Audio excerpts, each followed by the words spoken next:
Hello, I'm John Thelin. I'm the University Research Professor in Educational Policy Studies Department, and I have a new book published by Johns Hopkins University Press titled Going to College in the 60s. I've been at the University of Kentucky as a professor for 22 years, and I've been studying and writing about the history of higher education for about 45 years, starting in graduate school at the University of California, Berkeley. My concern was that most of the characterizations of college in the 60s were dramatically stilted toward student protest, unrest, demonstrations. And I think those are very important parts of the story.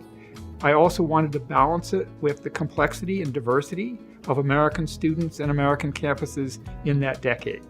I think the students of the era were complex and contradictory in that within any campus you would find splits and factions and divisions. So one group of students was very much in a leadership role in terms of change, but it coexisted with business as usual, with traditional student activities. So I think you got an interesting mix, and often it was the conflict and the tension between those groups that led to some interesting changes. In the 1960s, there was a very powerful higher education leadership establishment, and they were both progressive and committed, but they also were very much in tandem, for example, with the Department of Defense, arms research, political scientists who supported the war effort.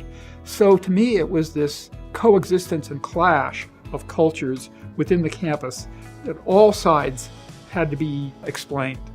I find that research is inseparable from good teaching, and I think I owe it to my students and to my colleagues to be active and involved. And I like to write. I like doing archival research. I like listening to participants from the past and trying to bring their story to life. It's an interesting pursuit that energizes me.